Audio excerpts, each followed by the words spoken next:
Welcome to a new episode of the podcast. Vox Agent is made by AI for business executives that work with AI. Today, we're plunging into, well, one of the really fascinating and urgent challenges for business executives like you. It's this tension, right, between hyper-personalization, that almost magical feeling when a brand truly gets you, and, on the other hand, this fierce, growing demand for data privacy. Exactly. So our mission today is to explore how leading companies are navigating this, not just navigating, but maybe even turning this paradox into a competitive advantage. And it's a challenge with huge real-world impact. I mean, just think about this. AI recommendations drive something like 35% of Amazon's e-commerce revenue. 35%. Right. And they dictate 80% of the content watched on Netflix. So the power of this personalization at scale, it's just undeniable. Yeah. But at the same time, you have, 75% of consumers saying they're seriously worried about their data being misused. So this personalization privacy paradox, as you called it, that's really the heart of what we need to talk about today. Okay, let's unpack that term, that hyper-personalization. It sounds much bigger than just, getting an email with my name on it. What's the real shift here? What makes it hyper? You're spot on. It's way beyond basic demographics or just a name. Hyper-personalization uses AI, machine learning, real-time analytics, all crunching incredibly granular data. Granular like? Like your specific browsing history, every single purchase you've made, maybe even your precise location right now, or, the local weather. Oh. The idea is to make, say, an entire app homepage adapt instantly based on what you seem interested in at that moment. It makes you feel the experience is uniquely built just for me. Treating each customer as a segment of one, I think I read somewhere. That's exactly the phrase. It treats each customer as a segment of one. Okay, so it's about creating this feeling of being genuinely seen, understood, almost like the brand anticipates your needs. That's powerful, psychologically powerful. It is. But this deep dive into personal data, which AI enables, it feels like that classic double-edged sword, doesn't it? It absolutely is. You've got these AI systems, recommendation engines, predictive models guessing customer lifetime value, NLP for chatbots. They're the engines making this happen at a scale we've just never seen before. Right. AI can spot these incredibly complex patterns in massive data sets, things humans would just completely miss. Insights like users who do behavior X are very likely to prefer product Y. And that lets companies tailor things incredibly finely. Precisely. It allows for that super fine-grained analysis of personal data, and that's exactly where the privacy alarm bells start ringing. Yeah, and we've seen how badly it can go wrong. I mean, the Facebook Cambridge Analytica thing back in 2018, that felt like a real turning point, didn't it? Oh, absolutely. A watershed moment. Millions of personal data records harvested, basically without real consent. It was a stark demonstration of how hyper-personalization, when it's misused, can just spectacularly backfire. And it really ignited that global debate about data ethics. So yeah, it sounds like a minefield for companies trying to use this power.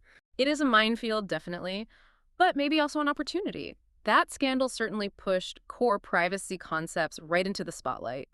We started hearing a lot more about PII, personally identifiable information. Right. And techniques like anonymization, stripping out identifiers, or pseudonymization, which replaces them with anonymous tokens. Okay. And now global regulations are increasingly built on these core principles.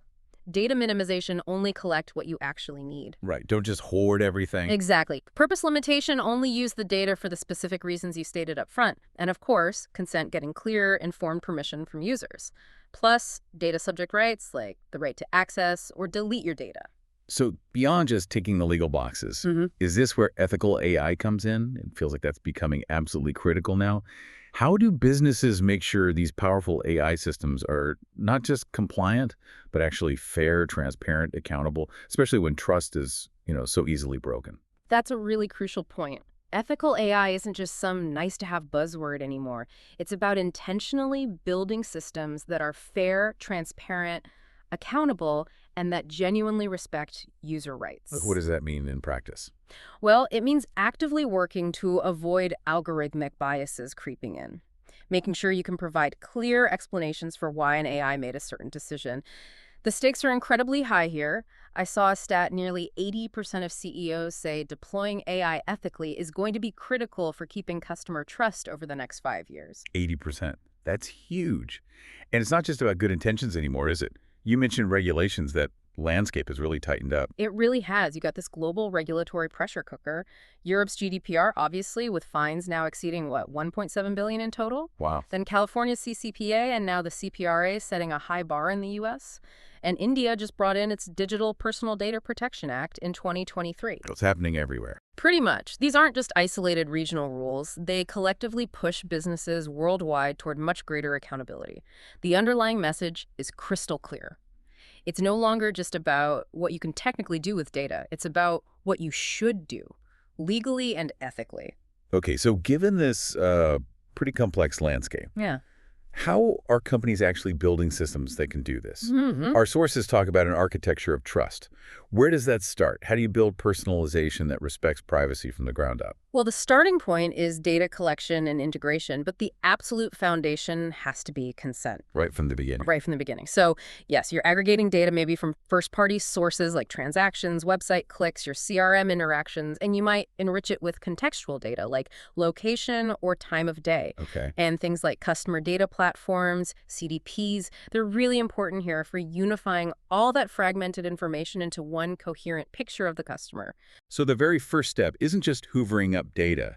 It's setting that stage of trust and responsibility before you even collect anything. Precisely. It has to be a privacy by design mindset from day one. That means only collecting what's necessary data minimization again, applying pseudonymization or even encryption right at the start, and crucially, having really robust consent management systems in place. Okay, so you've gathered the data responsibly. Yeah. Then what? Where does the AI come in? Then comes the AI and analytics layer. This is really the brain of the operation. This is where you have your AI models, recommendation engines, predictive models, figuring out the next best action for a customer, segmentation tools, grouping similar users, and natural language processing. For things like chatbots or personalized emails. Exactly. Generating individualized email text or maybe even custom product descriptions on a website, all driven by AI. Okay, now this feels like where the real magic and maybe the real technical challenge lies. How do you weave those advanced privacy techniques directly into these powerful AI systems? Can you walk us through some of those PETs, the privacy-preserving technologies? Absolutely. This is where it gets really interesting technically. Two of the big ones you hear about are federated learning and differential privacy. Okay, federated learning first. How does that work? So, federated learning lets you train AI models across lots of different decentralized data sources, maybe data sitting on users' own devices or in different secure data centers without the raw data ever having to be pooled together in one place. So the data stays put. Exactly. Google's Gboard keyboard on Android phones is a good example. It learns to improve word predictions based on what millions of people are typing, but your actual keystrokes, your sensitive messages, they never leave your phone to go to a central Google server. Right, so it learns from the collective patterns without actually seeing your specific sensitive data. That makes sense. Precisely. The model updates are shared, not the raw data itself. Okay, and the other one you mentioned, differential privacy. How is that different? Think of differential privacy as adding a carefully calculated amount of statistical noise or randomness, either to the data set itself or to the results of queries run on it. Adding noise. Doesn't that mess up the analysis? Well, it's done in a very clever mathematical way. It adds just enough noise to make it impossible to reverse engineer the data to identify any single individual within the data set. But, and this is the key, it preserves the overall statistical patterns and trends that are useful for aggregate analysis. So you can still see the big picture, but the individuals are protected by this statistical fog almost. That's a good way to put it, a statistical fog. Apple uses it quite famously for collecting usage data from iPhones and Macs. They can see how features are being used globally to make improvements, but they can't link any specific usage pattern back to a specific user. It enables analysis without disclosure. Analysis without disclosure. I like that. Okay, that's really fascinating tech. So the data's processed, the AI does its thing using these privacy safeguards. How does the final step work? Delivering that personalized experience back to me, the user, while still making sure my privacy choices are respected. Yeah, that final mile is crucial. The delivery layer, that's where these personalized decisions turn into actual experiences you see on websites, in apps, through emails, even in call centers. It also has really robust privacy and compliance checks built in. Like what? Like constantly checking against consent, and preference management systems. Before delivering any personalized content, the system has to verify, does this user actually want this kind of personalization? Have they opted out of this specific data use? So it's constantly checking permissions. Constantly. And we're also seeing some interesting emerging techniques here, like edge personalization. Edge personalization. Yeah, where some of the personalization computations actually happen directly on the user's device, the edge, rather than in the cloud. That adds yet another layer of privacy because even less data needs to leave your control. Okay, this sounds incredibly complex, but also quite elegant when it works. Could you maybe tie it all together with a real-world example? Show us how this whole architecture of trust might play out for, say, a typical user. Sure, let's take a banking app again. Imagine you've given consent for the bank to analyze your transaction data to offer helpful insights. Okay, so the app ingests your data securely, pseudonymized maybe into its analytics environment. Right. An AI model might then detect a pattern not just for you, but across many customers that people who frequently spend at coffee shops and also have a rising account balance might be receptive to saving suggestions. Okay, it sees a pattern. It sees a pattern. So in real time, the app on your phone might display a little personalized message on your homepage saying, "We notice you enjoy your coffee. Based on your spending, setting aside just £5 a week could save you £260 this year. Start a coffee fund savings goal." Ah, okay. So it feels personal, relevant. Exactly. But critically, this happened because the AI identified a general pattern across anonymized data from thousands of customers. Your individual transaction data remained protected, encrypted, and the suggestion was triggered based on rules respecting your consent. It's the pattern, not your specific latte habit viewed in isolation, that drives the personalized advice. That's a great illustration of that balance. It feels helpful, not creepy. And it sounds like this approach is becoming pretty essential across quite a few industries now. Yeah. Where are we seeing the most mature adoption? Well, retail and e-commerce are definitely way out in front. I mean, think about Amazon, Alibaba. Their recommendation engines are incredibly sophisticated. And streaming services like Netflix and Spotify, their entire business model is practically built on AI personalization, tailoring everything you see and hear. Yeah, it's core to their product. Absolutely. Financial services are also moving fast, though maybe sometimes a bit more cautiously because the data is so sensitive and the regulation is so tight. I've heard that too, that for the finance sector, this isn't just nice to have anymore. It's becoming strategic. Oh, completely. Deloitte actually called hyper-personalization an imperative, not an option, for banks if they want to stay competitive. And the benefits are pretty compelling when you look at the numbers. Like what kind of numbers? Well, studies consistently show that effective personalization can lift revenues by anywhere from 5 to 15%. And it can seriously boost marketing ROI, often by 10 to 30%. That's significant. It really is. Look at Starbucks, we mentioned them earlier. Mhm. Their app uses AI-driven personalized recommendations, suggesting drinks or food based on your past orders, time of day, even location. That app now drives something like 31% of their total U.S. sales. 31%. Just from personalized offers in the app. Yep. It shows the power of getting it right. Okay, so it clearly boosts immediate sales and engagement. But what about the longer-term effects? Does it actually build loyalty? It seems to, yes. And crucially, it builds loyalty when done right, meaning with privacy baked in. That combination fosters deeper trust. In fact, one study found 80% of organizations saw increased customer loyalty after they invested in stronger data privacy measures. Interesting. So privacy investment leads to loyalty. Exactly. And another found 84% of consumers said strong security and privacy controls make them more loyal to a brand. It creates this virtuous cycle. How so? Well, when users trust a brand, our sources suggest about 60% are willing to share more data with brands they trust. They often volunteer more accurate and valuable zero-party data. Zero-party data. What's that? That's information customers intentionally and proactively share with you, like filling out a detailed preference quiz or telling a cosmetics brand their exact skin type and concerns through an online tool. Ah, so data they give you willingly because they expect value back. Precisely. And a BCG study found over 90% of consumers are willing to share data when they feel they have control and see a clear benefit. That kind of data is gold for effective personalization.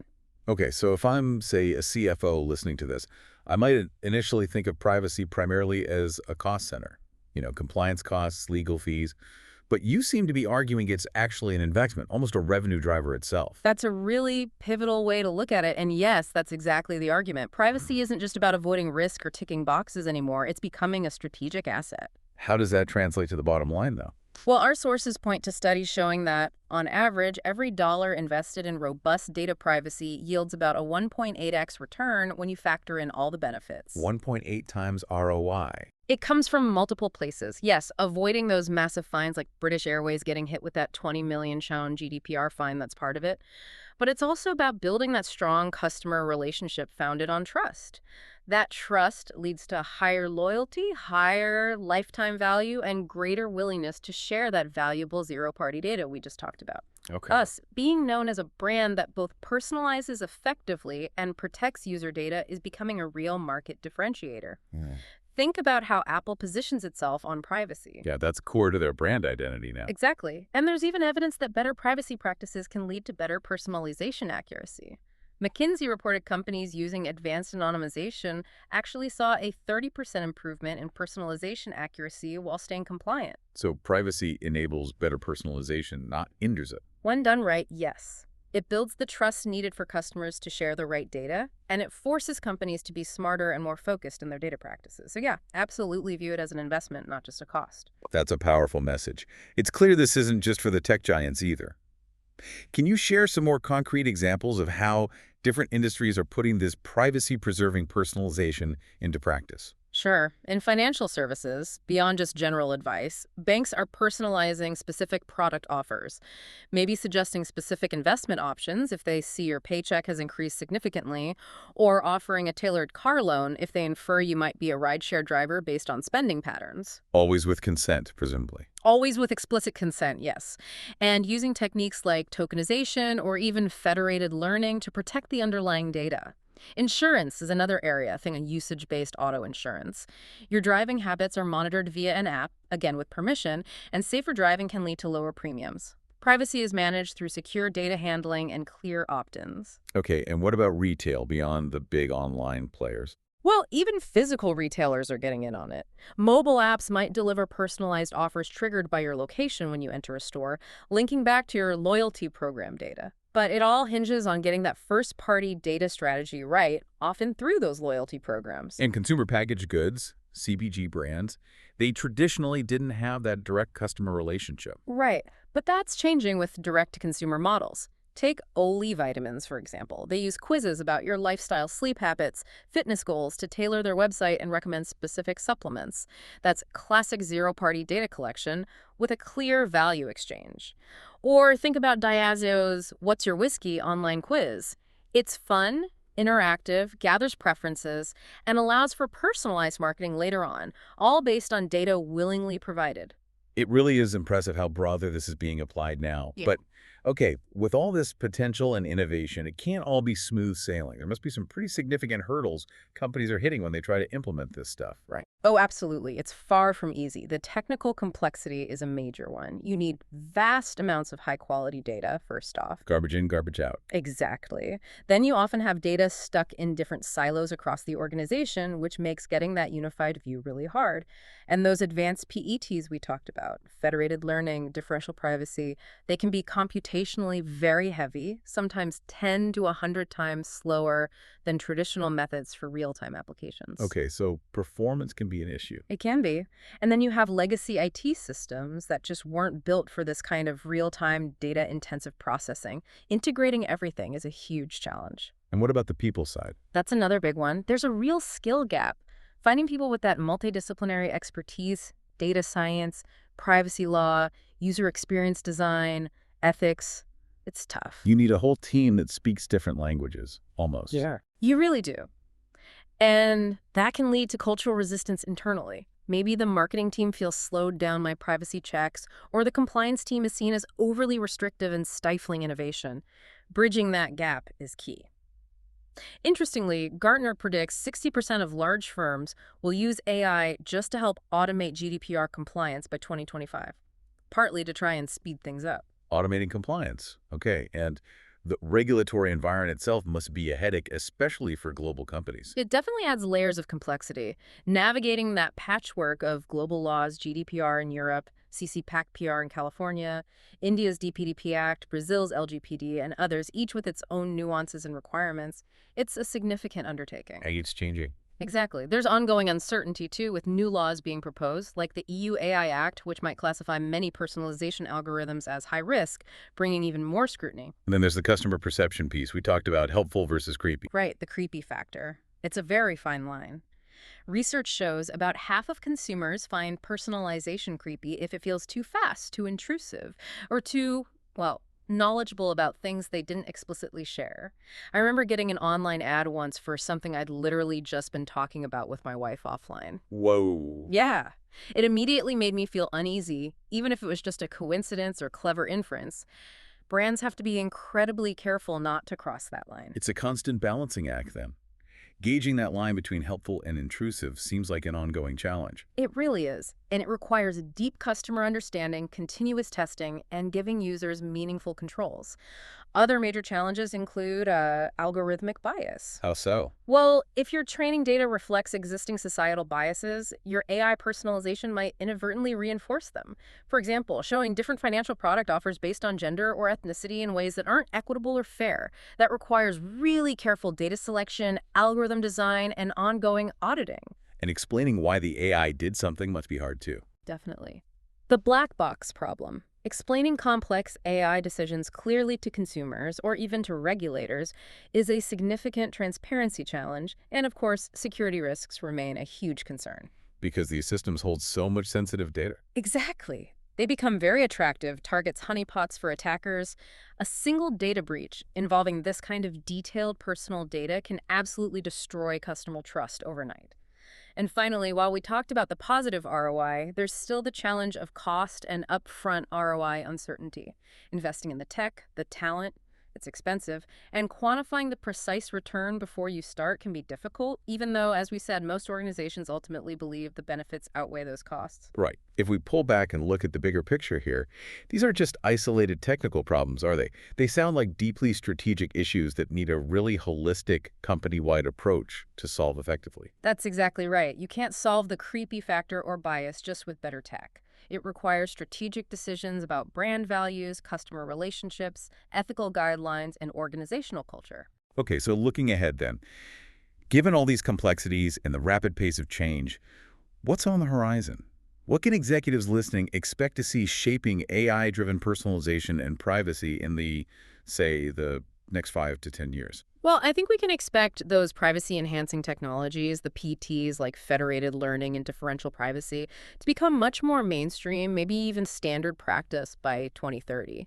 The goal is increasingly analysis without disclosure, making personalization feel seamless, almost magical, but without exposing raw, identifiable data. So the tech gets better at protecting privacy while still delivering value. Hopefully, yes. We'll also see a continued, maybe even accelerated shift towards first-party and especially zero-party data strategies.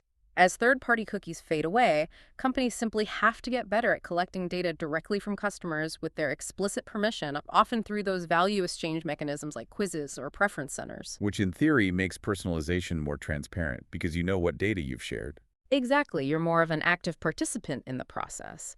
Tied to that, expect tighter AI ethics guidelines and regulations globally, more explicit rules around fairness, transparency, accountability. Like the EU AI Act you mentioned. Potentially, yes. You might gain stronger rights, for instance, to demand an explanation for why an AI recommended a particular product or piece of content to you. Interesting. So more user control, more transparency. That points towards a more human-centric and permission-based model overall, maybe interfaces that let you actively fine-tune your own personalization settings. Some people are even talking about the concept of self-sovereign data really taking hold. Self-sovereign data, what's that? The idea that you control your own secure digital data vault containing your preferences, history, and attributes. And companies would essentially have to query your vault with your permission to get the insights they need for personalization rather than hoarding your data themselves. Wow, that would be a fundamental shift in the power dynamic. It would be huge. And on the AI side itself, expect even more advanced capabilities. Generative AI, for instance, won't just personalize recommendations. It might generate entirely unique content just for you, like a product description written in a style it knows you prefer, or even a short personalized video. Tailored content creation on the fly. Exactly. And personalization will likely extend beyond screens into the physical world through multimodal AI and the Internet of Things. Think smart retail stores adjusting digital signage based on your profile as you walk by, or your smart car adjusting settings based on your inferred mood, which of course raises a whole new set of privacy questions. Yeah, absolutely. And finally, expect AI to get much better at real-time contextual understanding, considering not just your history, but current events, maybe even detected emotional sentiment or your immediate physical context, to deliver precisely the right interaction at exactly the right moment. So for you, the listener, the executive grappling with this, Yeah. it sounds like the future promises customer experiences that are potentially incredibly tailored, incredibly relevant. But the challenge and the opportunity is making them incredibly trustworthy at the same time. That's the tightrope. And maybe here's a provocative thought to leave with. Imagine a future where you don't just rely on company AIs, but you have your own personal AI, an agent that truly knows your preferences, your goals, your ethical boundaries inside and out. It proactively finds deals, filters content, manages your schedule, but it works entirely for you. Storing your data in that personal vault you mentioned. Exactly, storing your data securely in your control. And companies' AIs would have to interact with your AI, requesting permission for specific data points operating under your rules. Could the next generation of truly leading brands be defined not by how much data they collect on you, but by their ability to effectively partner with your personal AI, empowering you with your own data? It would fundamentally transform that traditional company-customer relationship, wouldn't it? That's a fascinating possibility to consider. A shift from data extraction to data partnership. Something to think about. Thank you for joining the podcast, and see you soon.